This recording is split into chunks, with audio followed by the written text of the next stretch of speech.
in Azam City. You're watching One TV News Channel. One TV News Channel. Serving you with information, news, sports, and public affairs. One TV News Channel. One TV News Channel. Serving you with love. Ang telebisyong pangmasa. One TV News Channel. One TV News Channel.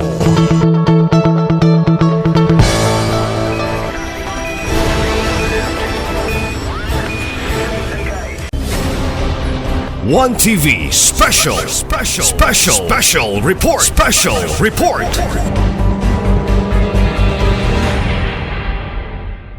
Maayong adlaw. Kini si Johnny Tome sa One TV News Channel.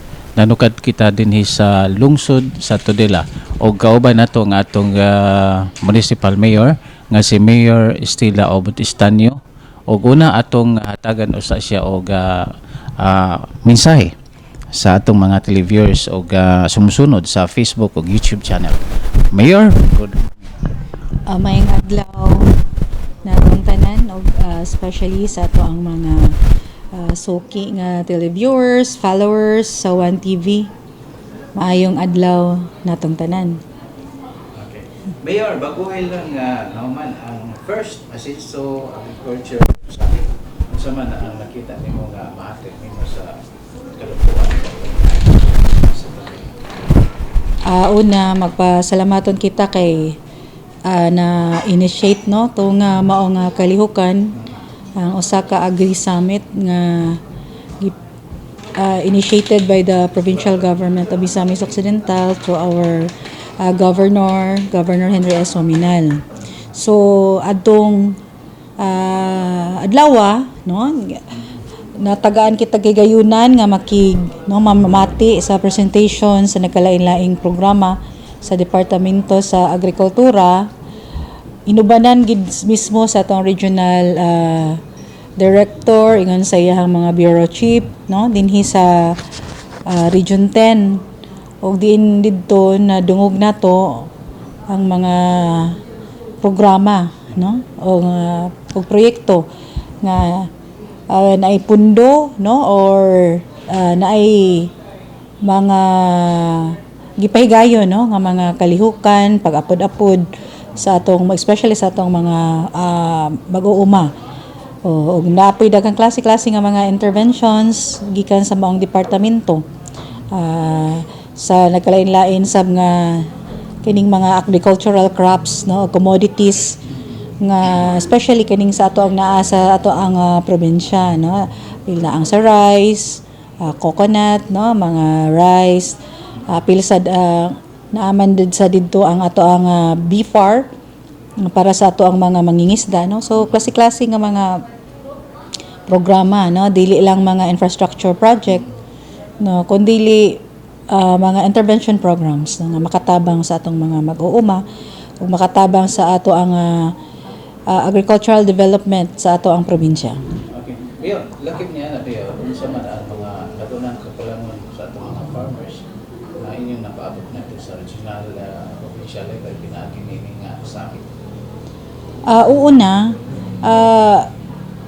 although dili man nga katong first time no nato nadungog kato siya so at least ang akong pinaka-highlight atong aktuha nga daghan man taog na diskubrihan di ay nga naaday nga mga example naaday naay mga pundo di ay no ay nani nga programa para sa atong specific nga group of farmers and then naapo dato diskubrihan nga nalista man di ang lungsod sa Tudela nga recipient ani nga programa. So dito pa lang dako na kayo og kaning kahigayunan nga maka-avail ta no diana with the coordination and then of the provincial government kay syempre kuan man kanang sila man ang nagpahigayon ini and then ikaduha napaabot nato ang atong mga sentimento o mga observations dinhi sa lungsod sa Tudela nga may kalambigitan sa kaning challenge no sa pagpanguma. Example lang palagsara man gud may makahigayon o kanang na maka-audience sa departamento sa kaning National Irrigation Administration. So naapod tay kadagkuan dito sa NIA. So atong napaabot ang problema nato sa irrigation dinhi sa ato ang lungsod. Kay lagi muraog na problema gamay sa coordination and consultation with the local. So that's one thing nahitabo. And then atog yung nga aktuha na may idea sa mimo unsa nga mga project among i-avail o unsa pod ang mga pamaagi nga among buhaton. So that's the good outcome sa mga agricultural summit. So na may gipahigayon kagahapon siguro to nga online nga murag orientation as to how to comply with the requirements. So the same ang spearhead ato ang province. So at least natay mga idea sa pag-avail ini o pag-apply paghatag sa ato mga request dito sa Department of Agriculture o katupang lain nga mga bureaus under niini. Okay. Pero sa ka-importante kini nga initiative nga itong na sa atong governor, hindi wa alang sa sektor sa atong agrikultura sa Pilipinas. Importante kayo kay kita diri sa probinsya. Kuan kay ta reliant man ta sa agriculture. Daghan kay ta og mga constituent nga ang panginabuhi naa sa agrikultura natay daghang mga cocoa farmers so mapaabot kanilang mga bayang balita nga naay example kabalo na siguro kadaghanan lalo ato ang governor nga mag-put up og katong anyo ko ng coconut processing plant. But it will intake more supplies of coconuts aron mainganyo pod ang atong mga cocoa farmers to kung naa pa sila available nga mga luna, I mean mo tanom sila dugang nga mga lubi. Okay, millions of coconuts man ang kinahanglan. So usa na ka opportunity sa atong mga coconut farmers o katong mga tag-iya sa mga kalubihan. Padayon gihapon ang suporta sa ato ang mga rice farmers. So naadid mangingisda dili lang kuan kining napo yung opportunity sa mga katong association nga pwede sila mo avail og mga livelihood gihapon ug dapat yung mga bayang balita sa under sa B4 and then even sa atong mga sa kabukiran katong willing mo tanom og mga high value crops na isa mga interventions ang ato ang sa Department of Agriculture and also kato kay solely kuan man to siya sa departamento sa agrikultura but at that time naa dito ang PCA naa ang BFAR naa ang NIA they are all under kuan man the DA kung napailain adto nga mga bureaus under sa DA then naka-share sila na Pilmic katong mag-provide og mga kaning equipment para sa atong mga rice farmers and then naapod toy katong sa katong mayong balita na puhon pagatukuron ang katong mura og soil test center dinhi sa ato probinsya so dako pa siya ikatabang kay right now kanang magpa-soil analysis imo pang adto sa sa Cagayan man siguro niya dugay pa ang resulta so ang kanang soil test analysis so dugay pa but puhon sigov so siya na ay maput up nga diri sa probinsya Misamis Occidental nga diri na gyud mobile pa gyud hopefully I'm not sure but if it's mobile or kuan lang stationary lang puhon din sa Misamis Occidental. Mayor, siguro na to ang infrastructure project, no? Baguhay lang may bisita si Kong Ando sa iya din sa distrito.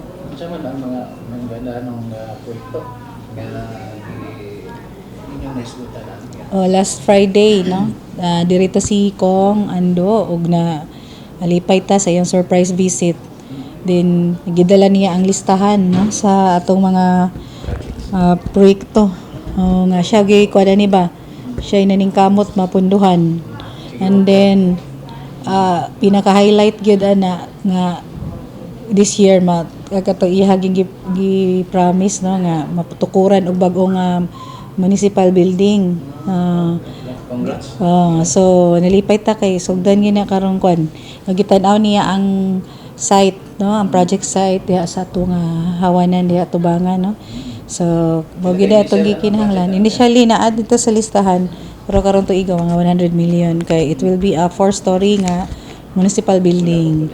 Mo pinaka-highlight kay malipayon kayo mi kay mo ni among pinaka-need, no. Kag nakita nimo ang atong munisipyo medyo kada gyud kanang kani daan. Ni promise pa to si Kong pohon. It will be a legislative building pohon pero pohon ato sang focus dito sa di lang somewhere sa atong plaza lang, no, na space din na pwede makita man gihapon. And then additional na po nga mga road construction. So bali ang atong mga kakulangon, no, nga katong wala pa nahuman nga dalan although halos simentado na gyud. Ang atong gipangandoy nga dito sa barangay Kulambutan Baho padulong sa Kulambutan Settlement Tunamot aning sa Sabanan Village usanas naa sa listahan ni Gob pero karong tuiga. Dito po Pikas, no, sa Kamating padulong sa Namot naa sa nay trabahoon pod karon na napil sa listahan ug daghan pang mga katong among gina-request pod nga mga dalan karong tuiga. So puro na kanang concreting, na nga mga projects. So mukabat og mga almost 1 billion gini total project nga itabangan ni Kong diri. Yes, di nako pwede man to basta daghan ubay-ubay siya karong tuiga para dinhi sa lungsod sa Tudela.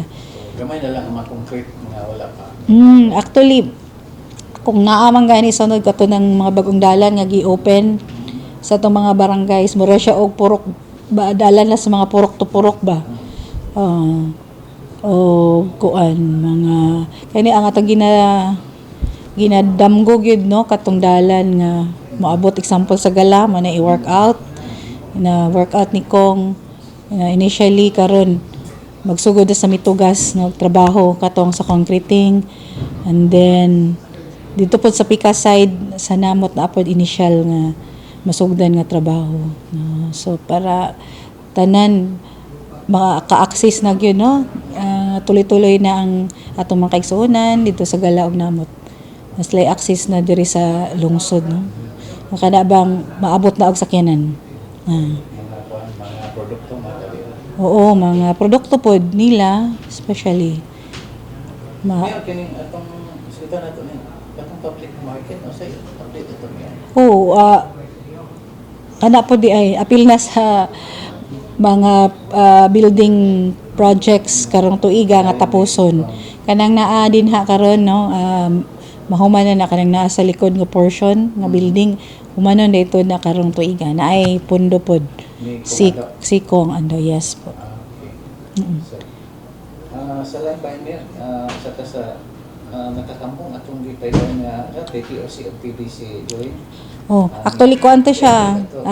Upat ka council, it's a joint kanang council meeting sa Provincial Development Council, sa PP Provincial Peace and Order Council, Mopadak, no, kanang sa Drug Abuse Council, no, sa Misamis Occidental, and then katong ang isa sa PDRRM Council, no, So sige, joint lang to. And then ay mga importante gyud nga mga agenda ang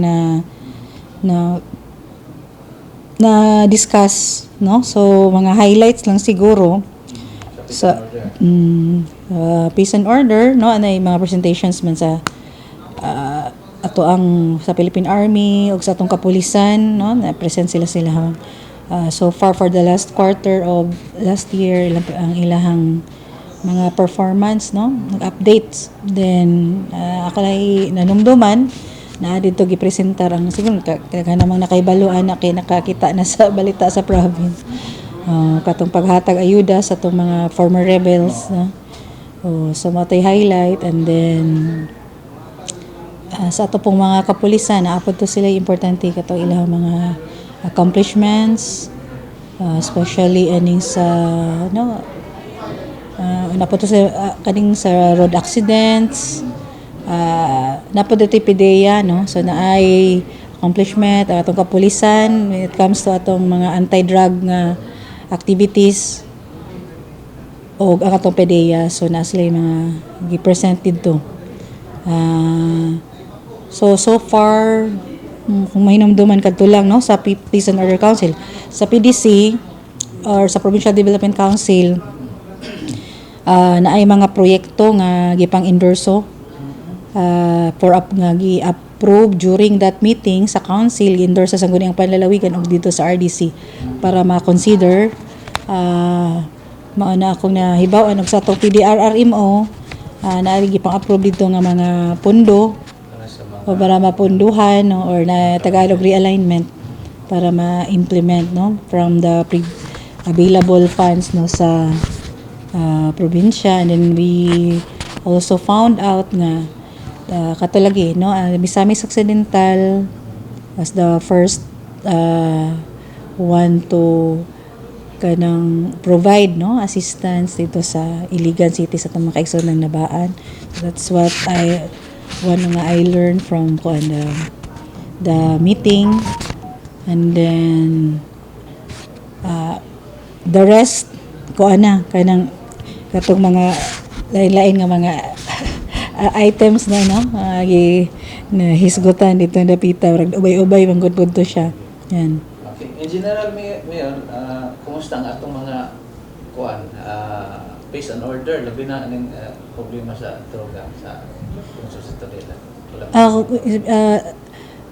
Dinhi sa tulusod sa Tudela, we are aware nga ang atong kapulisan is aktibo.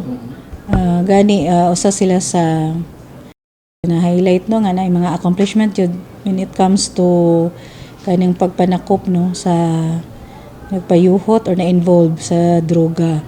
So that means nga naagid ang droga na di ay, no? So naaday tay na nga taga-Tudilang lamigit, it's either user, napoy na maligya taga naman poy nadakpang nga taga-Tudila, no? So di ta exempted nining problema, ha, but good thing lang na naglihok ka katong kapulisan. Yes. So yung message na itong mga katawan nga, itong mga batanon nga, syempre itong panawagan, no, nga ayaw ninyo gubay nyo ang mga kinabuhi diya sa droga, no, kanang nindot kayong kinabuhi nga free ka, no, wala ka na gamit kay once ulipon ka na lisod kay pagpaghawa gyud gawas jud, no, di lang maapektahan ikaw mismo, imong panglawas, imong mental nga state of mind, pati gid imong pamilya. So mao gyud na imong hunahunaon, no, kay ninjot jud kay kinabuhi nga walay droga. So pero og naa ka na no, di pa pud ulahi nga magbago, but lisod ra ba ang proseso, no? So mintras wala pa mga kabatanunan, dili lang gid mo ana, no, daghan mang mga butang makalingaw sa mga batanon, pero ang droga ayaw lang gid mo anang droga, no? Ngayon, kumusta na itong tourism na to sa Tudela? Labi na dito sa... So maayo gid nga pangutana, no, kay I'm happy to inform ato mga kaigsunan sa Tudela nga ang ato ang kaning trip or kaning Tudela Highland Resort and Eco Park, no, maayo siya og dagan. Nag-function na, no, na siya ang swimming pool, atong mga cottages operate na. And daghan ta buyag-buyag, daghan ta og mga bisita na ngadtong plus atong restaurant. So hinahinay nag-operate and then we're adjusting to the kanabitang volume o mga ng bisita ditong dapita. But we are happy nga kuan kanang nailhan na gid siya kay daghan ang bisita dito. No? Entrance mayor, naakyat pa yun. Naagaya pa entrance, no? So sa pagkakaroon, it's the entrance is ongoing pamanggod ang kuan katong sa ordinance nga updating. So 25 ang entrance dito sa main, pero katong maligo 50 pesos, no? Ang general admission in mga bata marag 30. Nagana lang ato pong mga cottages na itag 300 na ay atong mga kubo ano katong katuluganan pang overnight na 1,200 napoy 900, no? Case to case na og kuan kaning duration na atay restaurant dito pwede sila ka-order sa ilang pagkaon, no? So kuan gyud kanang buyag-buyag maayo ang dagan sa pagkakaron kay kuan siya kaning naagdalsok na ato mga bisita. Seguridad, wala problema mo dito. Naningkamot pud ta nga kuano gawa sa atong mga kagalingong tawo nga bantay dito natay coordination with the barangay sa ilang CBO, then naman po yung mga detachment dito sa atong mga kapgo. And then napo tay contact sa atong nearby nga detachment sa atong sundalo, no? So ningkamot pud nga maintain nato ang atong mahapsay no kalinaw ditong dapita. So ang LGU mo ay nag-manage itong dapita. Oo, LGU. Although na may partner, no, sa management sa restaurant.